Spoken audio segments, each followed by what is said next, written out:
یوم عید غدیر کسے کہتے ہیں مولانا؟ 18 ذی الحج جو ہے نا، آج ہے، آج ہے، آج ہے، اور تو اس کو کہتے ہیں کہ یہ غدیر کا دن ہے، تو اس کو عید بھی بنا لیا۔ میں نے اس جمعہ میں بیان کیا تھا کہ یہ عید جو کہتے ہیں نا،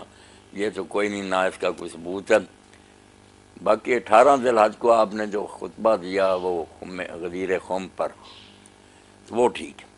کہ من کن تو مولا فعلی مولا انی تارکن فیکم، وہ بات درست کہ حج سے لوٹتے وقت نا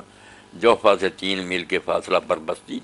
وہاں آپ نے اچھا فرمایا۔ بھائی کا سوال یہ ہے کہ آج عید غدیر بھی ہے 18 ذی الحج کی مناسبت سے، اور اسی دن حضرت عثمان غنی رضی اللہ تعالیٰ عنہ کی شہادت بھی ہوئی ہے، تو ایک مسلمان کے لیے خوشی کا موقع ہے یا سوگ کی بات ہے؟ نہیں، نہ سوگ کی بات ہے، سوگ بھی اللہ تعالیٰ نہیں چاہتا کہ قیامت تک چلتا رہے۔ دعا کرنا انا للہ و انا الیہ راجعون، یہ جب بھی واقعہ کوئی ایسا صدمے والا یاد آئے تو کرنا چاہیے۔ بہت بڑا شان ہے حضرت عثمان رضی اللہ عنہ کی شہادت بھی، اللہ ان کو جنت الفردوس میں اعلیٰ مقام دے، مگر یہ بات صحیح نہیں کہ 18 ذی الحج کو وہ شہید ہوئے۔ اس میں جو تحقیقی بات ہے، میں نے کہہ دیا تھا مگر حوالہ اگلے جمعے دے دوں گا کہ 12 ذی الحج اوسط ایام تشریق ہے نا، کہ یہ تشریق کے جو 3 دن ہے 11 12 13، ان میں سے جو درمیانہ یعنی 12، یہ آپ کی شہادت کا دن۔ اس میں حضرت عثمان شہید کیے گئے اسی دن ہو گئے تھے جس دن مطلب زخم لگے، اسی دن، یا باقی صحابہ کرام کی طرح جمعہ کا دن تھا، ذی الحج کی 12 تھی، پہلا ہی وقت تھا، اور موقع پر ہی شہید ہو گئے۔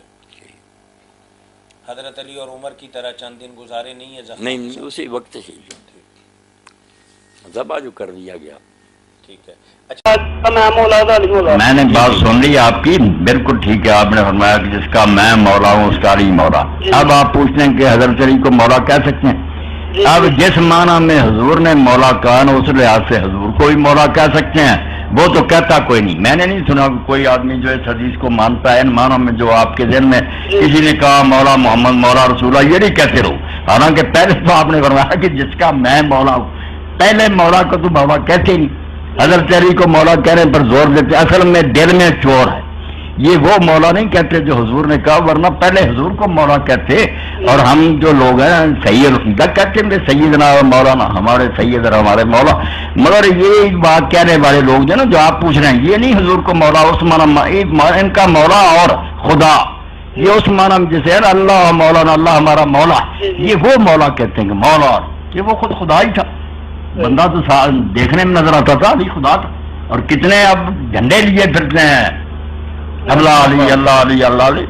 علی اللہ علی اللہ، باقاعدہ گھروں پر لکھا ہوا، جہاں لوگوں نے جلا بھی دیا گھروں کا۔ تو یہ مولا جو اگر سمجھتا نا کوئی آپ خدا ہے تو کافر ہے، پھر وہ حدیث کا کیا پوچھتا؟ اور اگر حضور بڑا مولا مانتا تو سر ماتھے پر، بالکل وہ ٹھیک ہے۔ وہ کئی حضور کا مولا جو ہے نا وہ ایک محبوب، کہ جس کا میں محبوب ہوں، علی جو اس کا محبوب ہے۔ مولا کا جب 19-20 معنی ہے عربی زبان میں، غلام کو بھی کہتے ہیں، آزاد کرنے والے کو بھی کہتے ہیں، چچا کے بیٹے کو کہتے ہیں، رشتہ داروں کو کہتے ہیں، دوست کو کہتے ہیں۔ دوست کا معنی لیں تو پھر ٹھیک ہے کہ جو مجھ سے محبت رکھتا اسے علی سے بھی محبت رکھنی پڑے گی، جس کا میں محبوب ہوں علی جو اس کا محبوب، صحیح معنی تو یہ ہے۔ اور اسی لیے حضور نے خطبہ دیا تھا، کیونکہ یمن سے واپس آ کر کچھ لوگوں نے شکایتیں کی تھی کہ حضرت علی نے ہمارے ساتھ یہ زیادتی کی ہے، تو حضور کو دکھ پہنچا اور آپ نے فرمایا اگر مجھ سے محبت کرتے تو علی سے کیوں نہیں کرتے؟ بات محبت کی تھی، نہ خلافت کی نہ خدائی کی، مگر اب کچھ لوگ اس حدیث سے خلافت تشہیر کرتے ہیں اور کچھ صاف خدائی بناتے ہیں کہ مولا علی وہ خدائی ہیں، مولا علی پیر مولا علی یہ وہ مولا نہیں جو حضور نے کہا، وہ محبوب۔ پہلے حضور کو کہیں کہ سب سے بڑے مولا تو وہ ہیں ہمارے محبوب، اور پھر حضرت علی بھی ہیں، دوسرے نیک لوگ بھی جو ہیں ان میں سے بہت مولا۔ حضور نے خود حضرت زید بن حارثہ کے بارے میں کہا کہ زید ہمارا مولا، اپنا مولا حضور نے ان کو کہا یہ تو ہمارا مولا۔ تو وسیع کے اعتبار سے آپ کا کیا کنسپٹ ہے؟ آپ نے ایک تو حدیث ثقلین جی بیان کر دی، ایک یہ پھر وسیعت کی بات کر دی۔ حدیث ثقلین مختصر میں اس کے بارے میں عرض کروں، بعض لوگوں میں یہ بھی ہے، انہوں نے روایتوں میں درج کر دیا کہ یہ حجۃ الوداع کے موقع پر بھی آپ نے یہ بات کہی، مگر وہ نہیں درست بات، یہ صحیح صرف یہ کہ غدیر قوم کے موقع پر ہی آپ نے یہ بیان فرمایا۔ اور اس سے ہمارے جو شیعہ دوست استدلال کرتے ہیں، اس پر میں نے ان سے کئی بات کہا کہ اگر موقع ہے اس بات کا کہ اہل بیت سے بھی تمسک کرو یا یہ خلافت کا معاملہ، تو یہ میدان عرفات میں آپ کرتے، جہاں سارا عرب جمع تھا وہاں بیان کرتے۔ اب سارے لوگ کوئی یمن کو چلے گئے، کوئی عراق کدھر چلے گئے، ادھر تو شام والے یا مدینہ والے ہی آئے، ان کے سامنے آپ نے یہ خطبہ دیا، وہ موقع آپ نے کیوں مس کر دیا جب ساری امت وہاں جمع تھی؟ وہ وہاں یہ ہدایت فرماتی۔ وہاں جو صحیح حدیث وہ آپ دیکھتے ہیں صحیح مسلم میں ابو داؤد میں، آپ نے صرف کتاب اللہ کا کہا کہ میں تم میں ایک چیز چھوڑتا ہوں جس سے ہاں صرف جو ہے نا سنت وغیرہ کا وہ بھی حاکم وغیرہ کی روایتیں بس سارے ہی دیتے ہیں نا، کوئی نہیں۔ اصل بات جو تھی میں نے کہ تم میں کتاب اللہ چھوڑ رہا ہوں، اس کو پکڑ کر رکھو گے تو گمراہ نہ ہو۔ یہ جو خطبہ غدیر کا، اس میں بھی جو ہے نا تمسک کی بات کی، ہدایت لو اور نور ہے، وہ سارا قرآن کے بارے میں، اہل بیت کے بارے میں آپ کی بات ٹھیک ہے، آپ نے صرف نا حسن سلوک کی بات کی، اللہ تعالیٰ نے آپ پر منکشف کر دیا تھا کہ بعد میں لوگ ظلم کریں گے، اذکرکم اللہ فی اہل بیت، یہ بات کہی کہ میں تمہیں اللہ کا خوف دلاتا ہوں میرے اہل بیت کے بارے میں، غلط طرف سے اختیار نہ کرنا۔ ہدایت کی بات جو نا جہاں آتا نا بعد رہتا یہ تمسک کرو گے، وہ بھی نہیں صحیح ثابت ہوئی، نہیں بات جو نا ٹھیک کرنی چاہیے۔ ہاں کتاب جو ہے نا ہدایت کے لیے وہ اللہ کی کتاب ہے بس، باقی جو ہے نا کہ ان کے ساتھ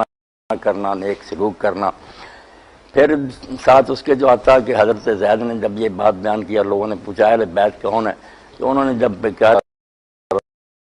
عباس، اب جو شیعہ حضرات کا کہنا اس میں تو پھر 12 امام جو اعلی علی تھے ان وغیرہ یا امامت کی بات ہوتی، یہ تو کہا کہ یہ سارے اس میں داخل ہے جو آپ نے سکران میں کہا کہ میری اطرت آل جعفر بھی ہے، آل عقیل بھی ہے۔ تو یہ خلافت وغیرہ سے یا یہ دین کے لیے تمسک کی بات نہیں، یہ صرف آنے والے واقعات کے بارے میں نا امت کو ذرا ہدایت۔ وہ جیسے علامہ مناوی لکھتے ہیں کہ امت نے اس کے بالکل برعکس کیا، جو آپ نے تاکید کی نا اس کے الٹ کیا کہ کچھ شہید کر دیے گئے، کچھ قیدی بنا لیے گئے، کسی کو در بدر پھرایا گیا۔ ظلم تو محمد علی بھائی بہت کیا نا، آپ کی اس وصیت پر عمل نہ کیا تو ذکرکم اللہ بعد، ظلم جو کر سکتے تھے نا وہ کیا، اور وہ ظلم ہی آج تک نا امت کو پھر ایک نہیں ہونے دیتا، کیونکہ جن لوگوں کے دل زخمی ہیں کہ یا رسول اللہ کی اولاد کے ساتھ ان کلمہ گو نے کیا، بات ان کی بھی ٹھیک ہے، یہ دوسرے مسلمان ان کا لحاظ نہیں کرتے کہ ان کی کوئی ذاتی دشمنی نہیں کسی سے، وہ بیچارے غمزدہ ہیں کہ حضور کے بعد یار ایسا کیوں سلوک کیا گیا، کوئی زہر سے مار دیا گیا، کسی کا سر قلم کر کے علاقوں میں گوایا گیا۔ اب یہ بات تو دل سود ہی ہے، ہم ہزار پردہ ڈالیں دل تو جلتا ہے کہ کلمہ گو کا یہ کام نہیں تھا۔ اور میں یہاں صرف ماہر القادری کا ایک شعر جناب نقل کر دوں گا، ان کے ہاتھوں سے لٹی باغ رسالت کی بہار،